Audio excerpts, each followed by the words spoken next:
Olá, seja muito bem-vindo ao canal Fatos Desconhecidos. Eu sou Ivan Lima e é um prazer estar aqui novamente com você. Antes que os povos da era de Noé pudessem testemunhar o grande dilúvio, muitas civilizações já haviam compartilhado o terceiro planeta após o Sol. Que civilizações foram estas? E o que nos dizem os antigos romanos, os maias e a Bíblia a respeito delas? De acordo com o que está narrado na Bíblia, no capítulo 6 de Gênesis, Deus estava descontente com sua criação, uma vez que grande parte da humanidade havia se deixado levar pela violência e pelos pecados da carne. Foi então que ele decidiu puni-los com uma chuva torrencial, que durou 40 dias e 40 noites. É dito nos versículos 7 e 8, disse o Senhor: farei desaparecer da face da terra o homem que criei, os homens e também os animais, grandes e pequenos, e as aves do céu. Arrependo-me de havê-los feito.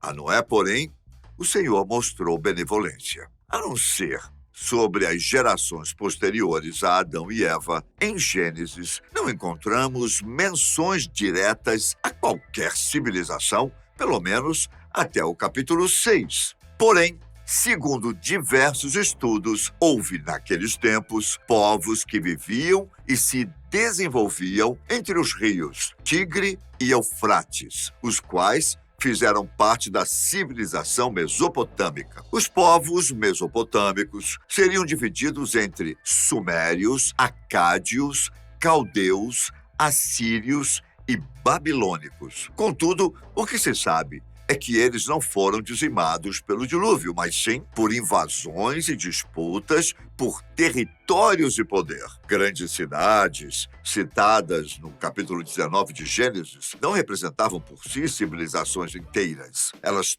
tornaram símbolos da perversão e do pecado da carne, que foram Sodoma e Gomorra. De acordo com as escrituras sagradas, tais cidades foram destruídas pelo fogo e pelo enxofre a partir do castigo divino. Pelo fato de a Bíblia concentrar-se especialmente na região do Oriente Médio, é praticamente impossível nos guiarmos por ela e tentar saber o que acontecia no restante do mundo, que sim, possuía também outras civilizações, como já foi comprovado pela antropologia e pela arqueologia. No entanto, antes de entrarmos no âmbito destas ciências, vamos passar pelo campo da mitologia. De acordo com os escritos do poeta e filósofo grego Hesíodo, que viveu no século 8 a.C., a humanidade teria vivido uma idade de ouro, e quem a teria criado foi Cronos,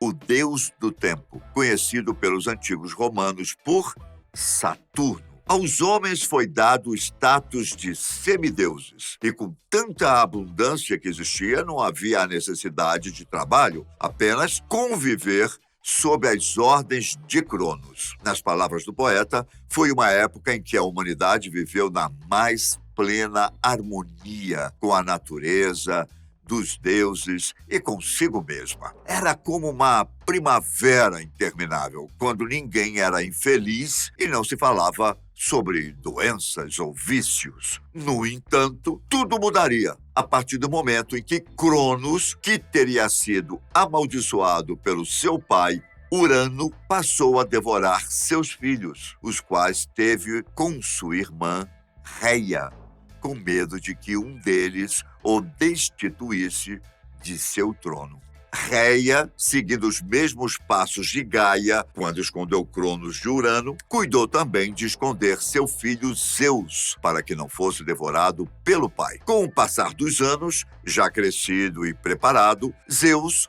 enfrentou Cronos e fez com que ele devolvesse seus irmãos, ao lado dos quais criou o Olimpo. Ele já não mais conseguia suportar a relação dos seres mortais com os deuses titãs, incluindo seu pai Cronos. Então, reuniu-se com os irmãos e, numa guerra que durou 10 anos, chamada titanomaquia. Os olímpicos venceram os titãs, o que os permitiu originar uma nova raça de humanos. Essa nova raça, inferior à da Era de Cronos, foi conhecida como Homens de Prata. Segundo a mitologia, foi naquela época que surgiram as 4 estações do ano e os homens passaram a trabalhar a terra entre plantar e colher para satisfazerem suas necessidades de alimentação e sobrevivência. Mas, conforme Hesíodo, tais homens eram ingênuos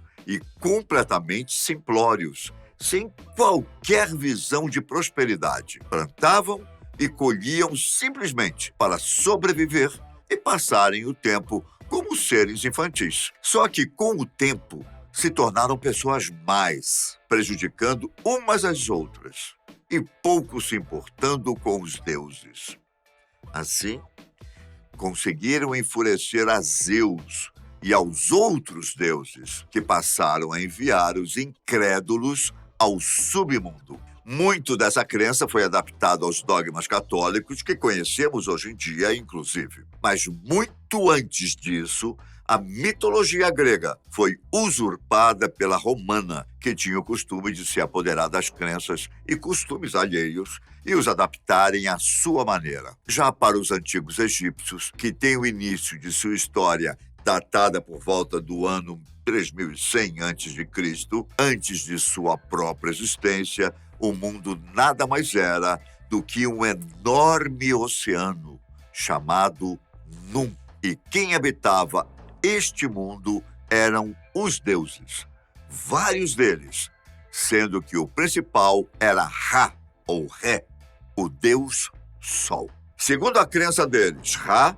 teria surgido das águas, trazendo consigo 4 crianças, os deuses Shu e Geb, e as deusas Tefnut e Nut. Shu e Tefnut tornaram-se a atmosfera, pairando sobre Geb, que se tornou a terra e criou Nut, que se transformou no céu. Ra estava acima de todos, sendo o deus de todos os deuses.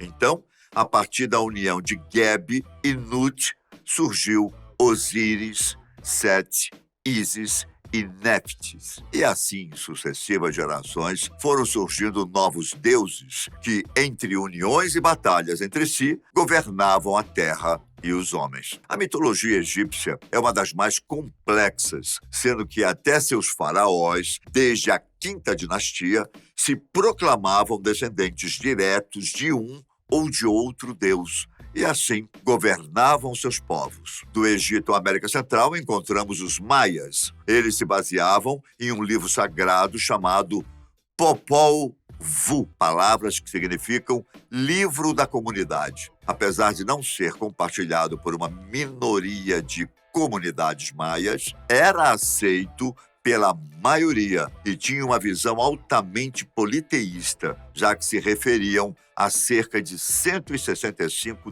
deuses, os quais evoluíram, batalharam entre si, se casaram e tinham, na morte, um elemento bem próximo aos homens. Em outras palavras, eram deuses, porém mortais. Para os maias, antes da criação dos homens, o mundo era um oceano, dentro do qual viviam os deuses. 3 principais deles, Kukulkan, Urukan e Tepeu, foram os responsáveis por criarem a terra, seus vales e montanhas, além das plantas e dos animais. Como estes últimos não falavam e não os adoravam, foram condenados a se alimentarem uns dos outros. Eles queriam mais, um ser que os adorasse. E do barro ou da argila fizeram os primeiros seres em forma de homens. Porém, tinham uma estrutura muito frágil que os faziam se quebrar logo nos primeiros passos,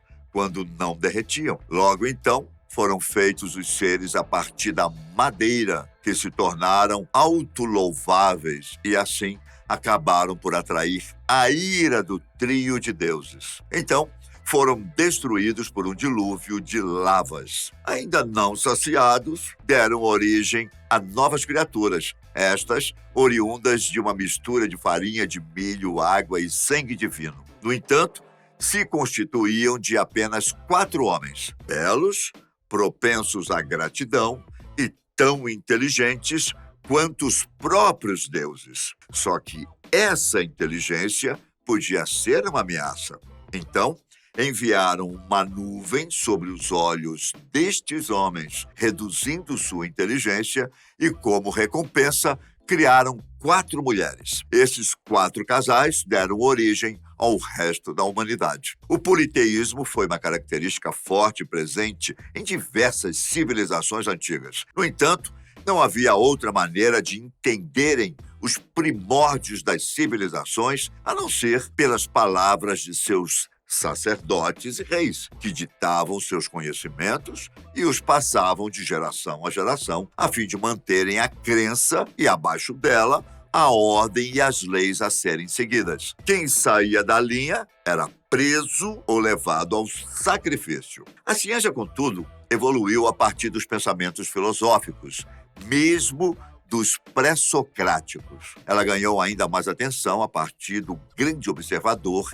Aristóteles e, tempos depois, durante a Idade Média, passou a ser disseminada por meio de escolas e universidades. Foi a partir da era das explorações marítimas que a humanidade passou a conhecer melhor suas origens, bem como ter uma noção maior sobre as civilizações que as precederam. Hoje, mesmo convivendo com tantas informações, às vezes dúbias e repletas de mistérios, a ciência constantemente traz à superfície indícios cada vez mais fortes e mais próximos da verdade sobre as primeiras civilizações que existiram na Terra. Os homens das cavernas, por exemplo, os quais são chamados de primatas, já são conhecidos pela antropologia e pela arqueologia como sendo as primeiras civilizações a descobrirem elementos que os ajudaram na evolução humana, como o fogo. É claro que eles não descobriram o fogo em si, mas foram capazes de saber usar esse elemento natural em seu cotidiano, usando-o, inclusive, para sapecar a carne de suas caças, que antes era consumida ainda de forma crua. Aos poucos, ficamos sabendo de civilizações que viveram há milhares de anos, até mesmo da forma com que elas foram dizimadas, ou por cataclismos naturais, ou por meio de guerras intensas, normalmente por conta da vontade intrínseca do ser humano em dominar e tomar posse de um determinado território. Atualmente, a ciência explica que o dilúvio citado na Bíblia pode ter ocorrido há 7.500 mil anos e não teve caráter global, mas sim regional. Hipóteses não faltam sobre o que o ocasionou. Contudo, há indícios de que a catástrofe tenha ocorrido devido ao degelo das calotas polares, que aumentou o nível dos mares e que aos poucos rompeu a barreira natural que impedia a passagem da água do Mediterrâneo para o Mar Negro. Na sequência, derramou suas águas sobre os rios mais importantes da antiga Mesopotâmia. Para as civilizações da época, era plausível acreditar que aquele incidente natural fora provocado por causa da indiferença dos homens e pelas suas ofensas a uma ou mais divindades. E as águas foram uma forma de castigo sobre eles. Bom, a história pode ser ainda mais complexa, pois está repleta de narrativas e ainda mais de civilizações que passaram por aqui. Afinal, tanto o planeta Terra quanto a própria vida humana possuem vieses que ainda fazem parte de estudos que parecem intermináveis, mesmo quando aparentam estar muito próximos de serem concluídos. Por hoje é só. Deixe nos comentários sua opinião, ela é sempre importante para as nossas próximas histórias. Um grande abraço para vocês, fiquem com Deus e até a próxima. Tchau!